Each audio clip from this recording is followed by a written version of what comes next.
Tuhan bersamamu. Dan bersama rohmu. Inilah Injil suci menurut Santo Lukas. Dimuliakanlah Tuhan. Dalam perjalanan ke Yerusalem, Yesus dan murid-muridnya tiba di sebuah desa. Seorang perempuan bernama Marta menerima dia di rumahnya. Perempuan itu mempunyai seorang saudari bernama Maria. Maria ini duduk di dekat kaki Tuhan dan ia terus mendengar perkataannya. Sedangkan Marta sibuk sekali melayani. Ia mendekati Yesus dan berkata, "Tuhan, tidakkah Engkau peduli bahwa saudariku membiarkan aku melayani seorang diri? Suruhlah dia membantu aku." Tetapi Tuhan menjawabnya, "Marta, Marta, engkau khawatir dan menyusahkan diri dengan banyak hal. Tetapi hanya satu saja yang perlu. Maria telah memilih bagian yang terbaik, yang tidak akan diambil dari dia." Demikianlah sabda Tuhan. Terpujilah Kristus. Marta, Marta, engkau khawatir dan menyusahkan diri dengan banyak hal, tetapi hanya satu saja yang perlu. Maria telah memilih bagian yang terbaik. Saudara-saudari sekalian terkasih dalam Kristus, dalam Injil hari ini kita melihat bagaimana ada kontras antara Marta dan Maria. Marta sang pelayan, Maria sang pendoa yang mendengarkan Yesus. Saya mau mengajak Anda untuk melihat dua hal ini lebih dekat. Jadi pertama, mari kita lihat Marta yang melayani.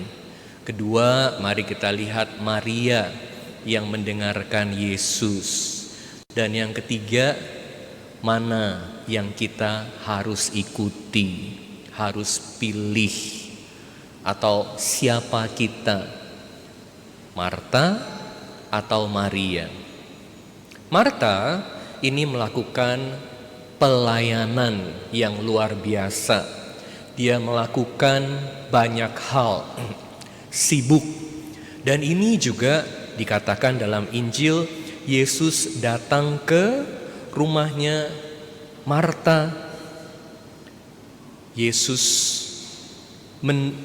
menemui Marta di rumahnya. Nah, apakah Yesus menegur Marta karena melakukan pelayanan? Yesus tidak menegur Marta karena melayani. Yesus menegur Marta karena Marta khawatir dan menyusahkan diri dengan banyak hal. Kita perlu ingat bahwa pelayanan adalah hal yang baik. Yesus juga mau kita melayani sesama, membantu sesama. Tentu dalam Injil kita ingat kisah orang Samaria yang baik hati, yang menolong. Jadi melayani itu penting. Tetapi pertanyaannya, apa motivasi kita melayani?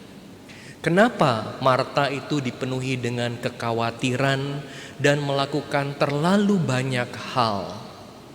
Pertanyaannya, apakah Marta ini melayani karena melakukan kehendak Tuhan, atau hanya sekedar melakukan kehendak diri sendiri aja?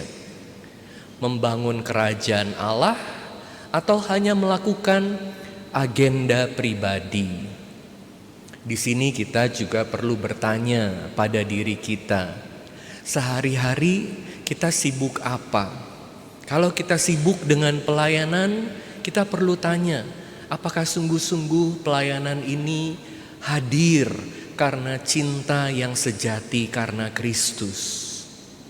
Apakah kita pernah bertanya pada Kristus, Tuhan, apa yang Engkau mau aku lakukan? Anda dengar gak Marta tanya sama Yesus, Yesus, kamu mau saya lakukan apa?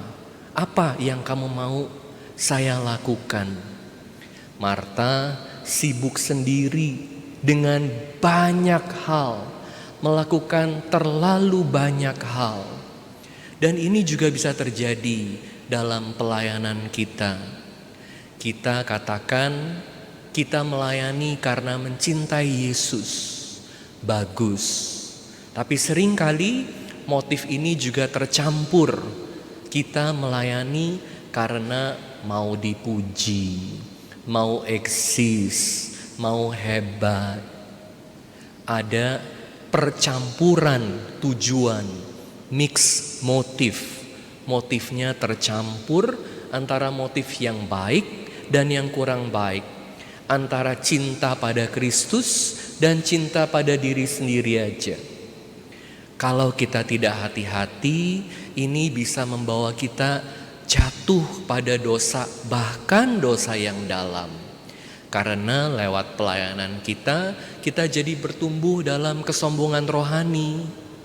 Makanya tidak heran kalau kita melihat ada orang-orang yang hidup dalam kegiatan keagamaan, yang bahkan sering baca kitab suci, tapi kok hidupnya kacau, tapi kok kerjaannya bohongin orang, tapi kok seringkali ngomongin orang, seringkali membanding-bandingkan diri sendiri dengan orang lain. Udah bisa membawakan khotbah, merasa hebat, lebih hebat dari orang lain. Udah melayani dalam gereja, merasa aku harus dihormati. Pertanyaannya, pelayanannya ini bersumber dari mana? Anda lihat bagaimana Marta berkata pada Yesus. Apa yang Marta katakan pada Yesus? Tuhan, tidakkah engkau peduli? Nah, Marta malah mempertanyakan Yesus. Ada orang-orang yang melayani dalam gereja tapi masih mempertanyakan Yesus. Yesus, kenapa ini engkau gak peduli ya sama aku? Lihat ya, mempertanyakan Yesus. Lalu dia katakan bahwa saudariku membiarkan aku melayani seorang diri. Anda lihat fokusnya pada siapa?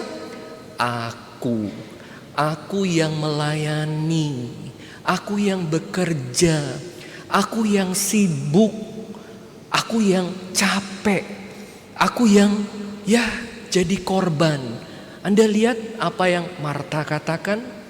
Dan dia mulai nyuruh-nyuruh, suruhlah saudariku membantu aku. Jadi Anda lihat, kalau motivasi kita bukan karena mau membangun kerajaan Allah, pelayanan bisa berbahaya buat kita.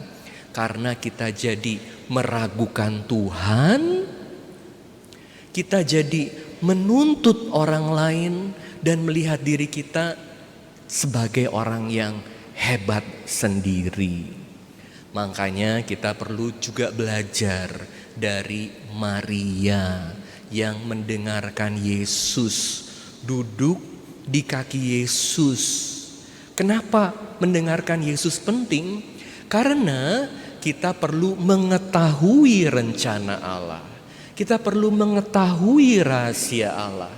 Kita perlu mengetahui ajaran Allah. Yesus adalah sang guru, sang kebenaran yang menyampaikan kepada kita rahasia ilahi supaya bisa tahu bagaimana menjalani hidup. Dengan mendengarkan Yesus, itu artinya Yesus menjadi sumber dalam hidup kita. Yesus menjadi yang paling penting dalam hidup kita. Selalu kita perlu bertanya setiap hari, Yesus, engkau mau apa aku lakukan dalam hidupku? Anda bertanya gak? Masih punya gak saat untuk baca kitab suci? Masih punya gak saat hening? Tetapi kita tidak boleh hanya enak-enakan aja sama Yesus. Yang penting aku dan Yesus. Yang penting baca kitab suci.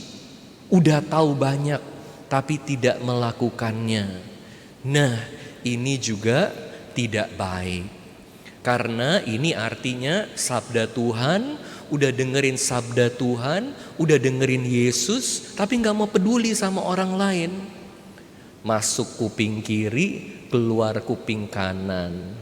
Apa gunanya kalau sabda Tuhan tidak mengakar dalam hidup kita? Yesus katakan, kamu adalah sahabatku. Anda mau gak jadi sahabat Yesus? Ada syaratnya. Kalau kamu melakukan kehendakku. Jadi gak cukup hanya mendengarkan Yesus, gak cukup hanya doa-doa terus. Apa yang sudah diketahui dari Yesus dinyatakan kepada kita harus dilakukan.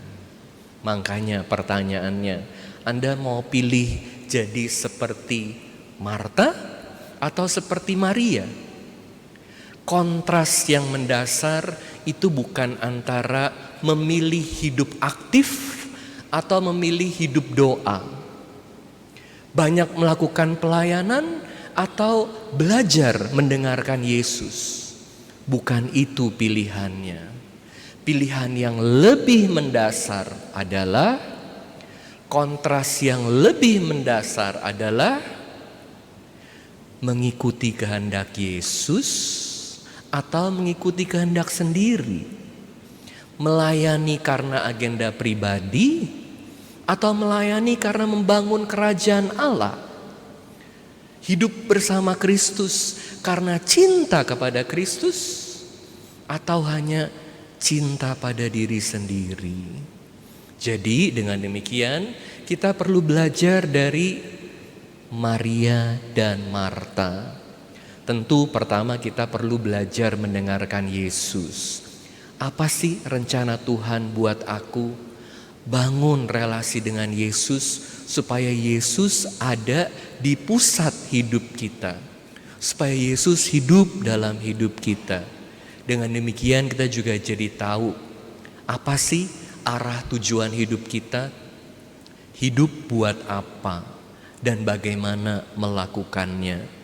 Sehingga Yesus selalu menjadi terang dalam hidup kita. Saya mau tutup dengan satu contoh dari seorang Beato, Blessed, Romo Dominikan, namanya Alcide Lasaste. Romo Alcide ini dia diangkat menjadi orang suci, Beato. Dan salah satu hal yang dia lakukan yang luar biasa, yang tidak seperti biasanya adalah mendirikan satu kongregasi, kelompok suster-suster yang mau menerima mereka yang bekas di penjara.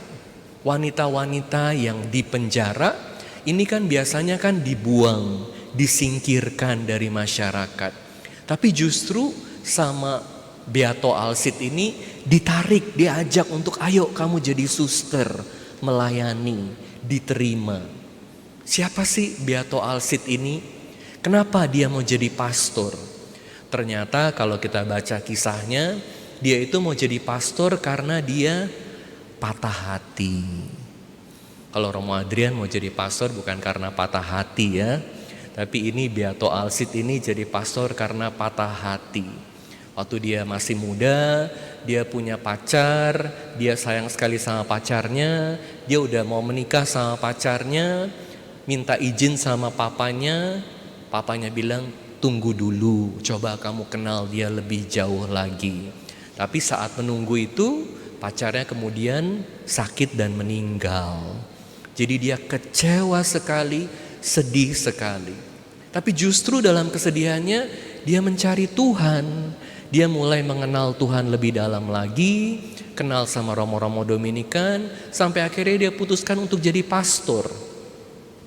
Dia menjadi frater yang sangat baik, dan waktu jadi pastor muda, dia diutus oleh atasannya untuk ke penjara dan mewartakan sabda Tuhan. Waktu dia dikasih tugas itu dia bingung sekali. Dia tanya sama dirinya sendiri, apa yang aku harus lakukan? Dia nggak tahu. Justru itu adalah hal yang baik, karena dengan demikian dia datang ke satu tempat bukan dengan agendanya sendiri. Oh, aku mau hebat, oh aku mau melayani mereka yang tersingkirkan. Tapi dia tanya sama Tuhan, Tuhan, saya harus buat apa? Misi apa yang saya harus bawa? Dia sadar bahwa ini bukan misi dia, ini adalah misi Tuhan. Sehingga gak perlu khawatir tentang jadi hebat, tentang bangun karyaku. Ini karya Tuhan. Saya hanya adalah alat Tuhan. Saya harus buat apa Tuhan? Engkau kasih tahu, dan Engkau yang berkarya. Waktu dia datang ke penjara itu, dia gak tahu harus buat apa, tapi dia percaya bahwa dia harus mewartakan sabda Tuhan dan Tuhan beserta dia. Jadi waktu dia ketemu dengan ratusan wanita yang ada di penjara, dia bilang, saudari-saudari yang dikasihi Kristus. Waduh, satu kata yang sangat sederhana itu ternyata menggerakkan hati mereka yang ada di penjara, karena mereka merasa dikasihi. Udah lama mereka nggak dengar bahwa mereka dikasihi. Lalu kemudian dia mulai cerita, dia mulai menyampaikan sabda Tuhan, mulai mengajar, ajak mereka untuk adorasi. Waduh, ternyata hampir semua itu tersentuh. Dan mereka minta Father Alcide ini untuk datang lagi. Saat itu dia mengatakan, aku menyaksikan rencana Tuhan. Aku menemukan rahasia Tuhan. Aku melihat keajaiban Tuhan. Justru karena dia datang gak tahu harus buat apa, tapi dia menyaksikan bagaimana Tuhan sendiri yang berkarya mempertobatkan begitu banyak orang. Di situ dia melihat, ini sungguh-sungguh bukan karyaku, tetapi karya Tuhan. Seringkali dalam hidup kita hanya sibuk dengan agenda kita sendiri aja, berbagai rencana kita yang juga kita sebut sebagai pelayanan. Kita lupa tanya Tuhan, Tuhan, saya harus buat apa? Buat diri Anda sebagai karya Tuhan, sehingga Tuhan berkarya lewat Anda dan Tuhan berkarya dalam hidup Anda. Mari kita melayani sesuai dengan rencana Tuhan.